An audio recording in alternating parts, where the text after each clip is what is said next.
Hello, possums!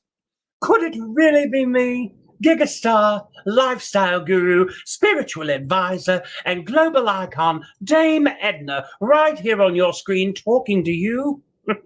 In these troubled times, it's easy to feel listless or even depressed. And that's why I'm joining forces with CelebrityGrams.com to deliver a splash of joy to you or someone you care about. How can you, a total non-entity, even dream of a customized special greeting from such a cultural legend? Good news, possums! A personal, heartfelt, caring message from me is easier than you think. Just click me at celebritygrams.com, and before you know it, a blessing from Saint Edna will appear in your inbox. Just call me your Dame on Demand. It's so easy you might even say it's spooky. So give the ultimate gift of caring and sharing with a personal message from me through CelebrityGrams with a Z.com. Book now. Laugh later.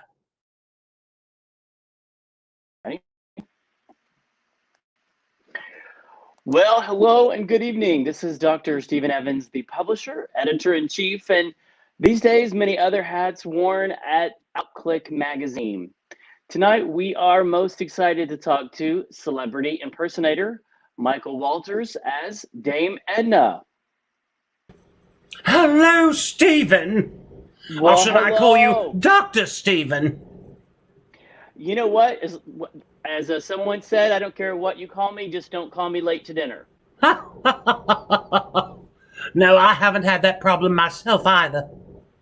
Well, we're glad to have you tonight. Tell us a little bit about yourself. Where are you from? I'm originally from a little suburb of Melbourne, Australia called Moonee Ponds. And how did you get to South Florida?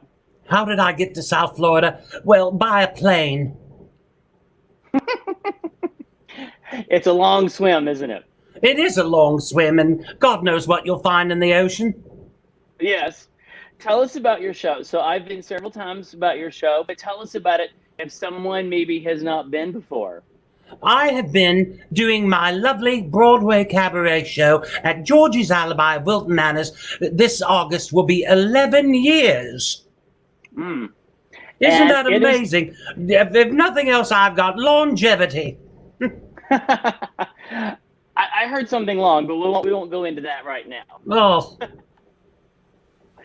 So your show is comedy and singing and a lot of just fun times. It is a mixed bag, as I like to call it. It's an evening. It's got something for everyone. We have a lot of Broadway show tunes. If you're a fan of Broadway music, you'll adore it. If you're a fan of watching people get torn to shreds, you'll adore it.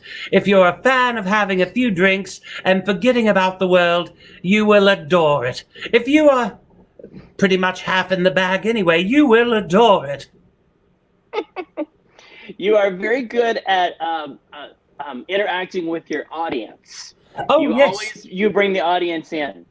It's what I like to call caring and sharing. I adore sharing with my audience because, well, without my audience, it would be just another dress rehearsal, and I don't want to have another dress rehearsal. I've been doing it for 11 years. You'd think I would have perfected it by now. You, when we come in, you even greet us by name sometimes when we walk into. Well, of course, I do remember the press. The press, yeah. I do remember the press. I especially remember your magazine because, well, you like me. We do like you. We come to Alibi quite regularly, and you're always on stage, and the crowd loves you. So, how did you get started in show business? Well, show business has been a long road. I won't necessarily tell you how I got started because I have an autobiography for that, but I will tell you how my manager got started. His name is Michael Walters. He was a performer. He started when he was 5 years old, singing and performing in little church pageants, and which, incidentally, that's one of the ways I got started myself, but you can read the autobiography to find that out. But he wound up doing high school musicals and what have you, and this is not the career he wanted, was to dress up in women's clothing for cheap laughs. but but he found out that, well, you take the cards you're dealt. Oh, church pageants, huh? That sounds Yes, fascinating. he did a musical of the Ten Commandments. Oh, wow. Wow. Now, have you met Dame Edna? Well, of course, he's met Dame Edna many times. He's met, well, actually, he's met Barry Humphries. Heath? He's never met Edna because Edna wouldn't like him. That's fascinating. So, you have such a great persona, and I actually have been watching your shows at night in bed, and I put you up on the big Well, TV. what a better place than to be in bed with me. Oh, it's fabulous. I said I've never had so much purple hair in my bedroom before. It's wisteria. It is. It is. It is. And you actually sing during your shows, is that right? Yes, that is something that I always enjoyed doing, was to sing a little bit. You see, my daughter, Susan Boyle, well, she was actually baby Lois before she was kidnapped by a chlamydia-stricken koala. And when I found her, when she was found out in the Australian bush by a group of Carmelite nuns who were busy combing the bush, she was taken to Wales and adopted by a lovely family who took good care of her. But years later, when I was watching, what do they call it, Britain's Got Talent on the YouTube, I saw this sad little frumpy woman walk up to the microphone, and what came out of her mouth was the voice of my younger self. Now, once baby Lois was kidnapped, I vowed that I would never, ever sing again unless it was in the voice of a mother undergoing the agony of labor. And I held to that for many years, but now that Susan's out of the bag, so am I. And so I like to sing for people because, I have a gorgeous voice. You do. You get up there and you do it. And it's such an awesome blend of singing and comedy, and it's a fun time. It's a fun time. What's one of your favorite? It's an exciting time. Now, what was your question? What's one of your favorite songs to sing? Oh, well, people tend to like Old Man River. And why do you think that is? That's an old song. I think it's because I have such a wide range. At least that's what my gynecologist tells me. And you've got to work with some fun celebrities. Oh, I've worked with everybody, but my manager, Michael, he's worked with Carol Channing. He's worked with Peter Palmer, who was the original Little Abner on Broadway and in the movie. Rita Moreno. He's worked with, oh my goodness, Michael McGraw, the Tony winner from Nice Work If You Can Get It. Okay. He's worked with many, many, many people. And you've had a few on your show that I've noticed. Oh, and you'll also have to remember that I do a lot for older actresses. I have a lovely organization called HOA, H-O-A, helping older actresses. Yes, and I gave the role of the witch in Into the Woods to little Meryl Streep. I said, well, give it to her. She hasn't worked in ages, in weeks, actually. Do you have any funny celebrity stories you're allowed to share? Funny celebrity stories? Well, I can remember one that happened at the Muni in St. Louis, which is the large outdoor theater. Years ago, they were doing a production of Oklahoma with John Davidson playing Curly. And he rode out on stage on a white horse, which is the stage is large enough that they can do that. Well, he rode out on stage, and Mary Ricks was playing Aunt Ella, and she was churning away at the butter churn. And he started to sing, oh, what a beautiful morning. He started to sing, and horses being horses, they did well. The horse did what a horse will do. But John Davidson was completely unaware of what the horse was doing. And he backed up, and he took a step off of the horse and landed on his rear end in the horse manure. And Mary Wicks, God bless her soul, God rest it, she said, yeah, you stepped in it again, didn't you, Curly? There's always something about a live performance. You never know what it's going to be. Oh, you tell me about it. There's a lot. That's the thing I really miss about performing live, is because the audience is there giving you the feedback. But you know, I prefer live performance. But in the last several weeks that I've been doing these shows on Monday night live, I have really enjoyed them. I've really enjoyed them because I get to feedback with my lovely people. I can't hear them, but I can definitely read what they're saying. Yeah. Now, you also during your shows usually don't let people don't like for people to be on their phones too much. I know it's never a favorite thing of mine. I like people to pay attention. Now, as far as I'm concerned right now, I hope they're on their phones watching my show. What now? Now, yeah, yeah. What do you have any funny audience stories? Oh goodness gracious! This one's a little bit inappropriate, but I'm going to share it with you anyway. There was one Yeah. night I brought up a lovely couple, a pretty newly married couple, and I wanted to make a phone call to the girl's mother. And she was very, very panicked about that. She didn't want to talk to her mother. And I said, "Oh, please, let's call her." And she leaned over into my ear and said, "Dame Edna, I'm sorry, but my mother has Alzheimer's." And I said, "Well, she won't remember the call." But she, I know that's horribly inappropriate, isn't it? But it was the truth. It was the truth. It was the way I felt at the time. And I wanted to let that person know that if you can't laugh at yourself, you're missing the joke of the century. Yes, yes, that's so true. That's so true. What advice do you have for anybody who's maybe trying to get started in show business? Don't do it. Don't do it. It's a long road. See, I'm personally not in show business. I'm actually a healer. I'm a carer. I'm a sharer. But I don't like show business per se. Oh. I like that word, per se. But I think that people that want to entertain, they have a drive to actually get out there and make people smile. There's ways of doing that. Prostitution is one of them. Well, that's probably my other question. If you weren't doing this, what is one thing that you would want to do? If I weren't doing this, what would I do? I would be the president of a Ideally. country. Do you have one in mind, or just any Australia. country? Australia. Australia. I would be the Prime Minister of Australia. Okay.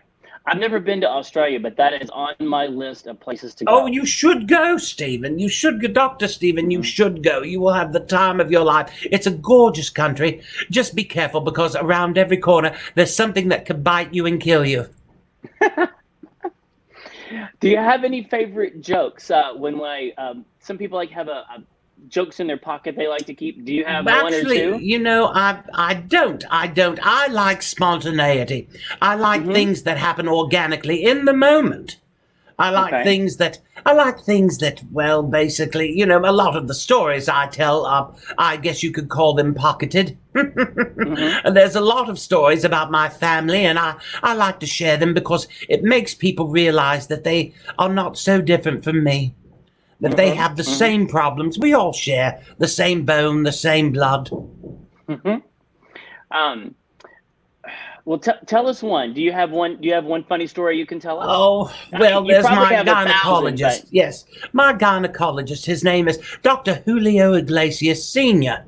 He's the father of Julio Iglesias Jr. and the grandfather of little Enrique Iglesias, that Latin Spitfire. Anyway, years ago, I was doing one of my talk shows on the BBC, and Julio Iglesias Jr. was on. And I asked him, just out of curiosity, I said, "Julio, what does your father do for a living?" And he said, "My father is a Spanish gynecologist." Now, Dr. Stephen, let me tell you, my eyes lit up like the 4th of July, and they did. And I said, "Well, that's lovely. I'm looking for a personal gynecologist right now." And he said, "Oh, I'm sorry, Dame Edna. My father is getting ready to retire." And I said, "Do you think I could persuade him to keep his hand in?" And I did. He was 87 years old, and his hand shook terribly, which really wasn't a drawback in that line of work. Did you have to pay extra for that? No, not at all. But he gives me a pre-show exploratory before I step on screen or on a stage. As a matter of fact, for Christmas, I got his speculum re-chromed. You are always so funny. You're always so funny. You have a million funny stories. And you're at Alibi. Tell us where you're at. I am at Georgie's the Alibi every Monday night. Well, when things were normal. Things are normal. Yes, I was at the Alibi every Monday night from 8 o'clock until 10:30. I do Okay. a large, long show, a long, large show, if you want to call it that. I actually do 2.5 hours standing on my head, so to speak. I have my lovely Douglas, who is my associate and my assistant, who basically is the lighting and sound designer for the show. And then, of course, little Byron, my bartender, who has been with me for about almost 10 of the 11 years that I've been there. And he's one of those people right now that is, well, he's having a difficult time, as most people in the service industry are, because they are out of work. So please be kind to your people in the service industry. They appreciate it more than you'll ever know, especially those entertainers. We've talked to And you've done it. You've done a lovely job working with other performers in the community who have been very gracious, have been very grateful to you for sponsoring their shows. Thank you. We the arts and entertainment are very near and dear to me, and so I've done a lot of thinking and worrying about how everything is going to come back online. I know everyone's working very hard, but our bars and our clubs and our theater and all that mean a lot to me, and so not getting to see you all in person is really a void.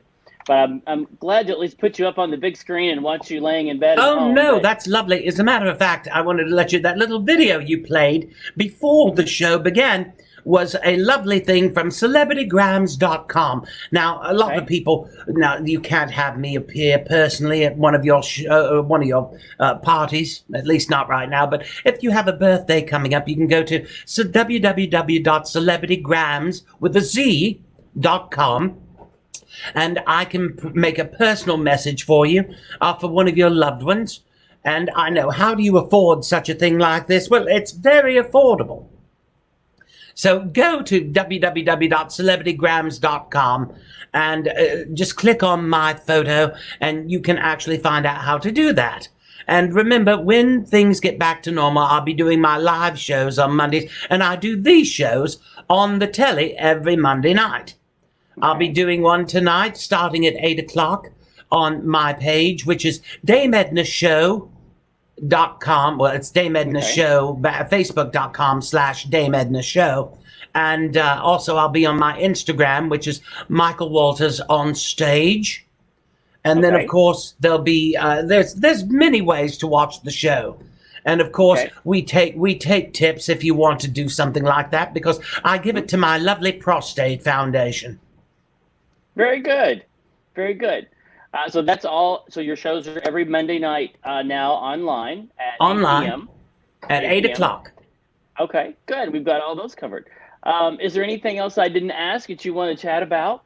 No, I think you've covered just about everything, and you've done it beautifully, Stephen. You've done it beautifully, Dr. Stephen, and I appreciate you doing this because it lets the community know that they're not alone in this particular moment in time.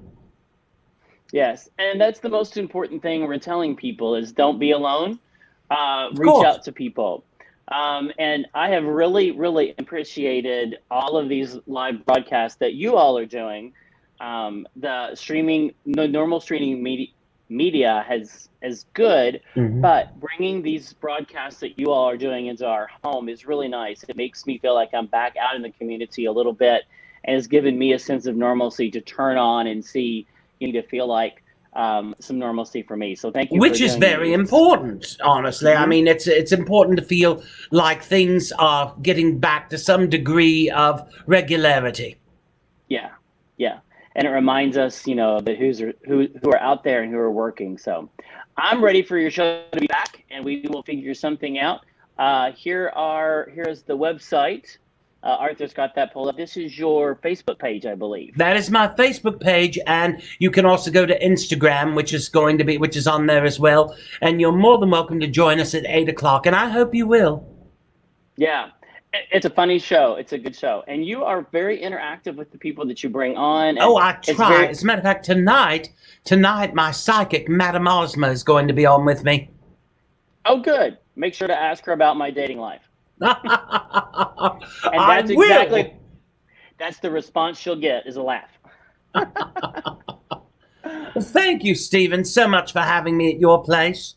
You're welcome. Thank you for coming into my place. We look forward to seeing you out and about again and having a drink with you. Thank you, darling.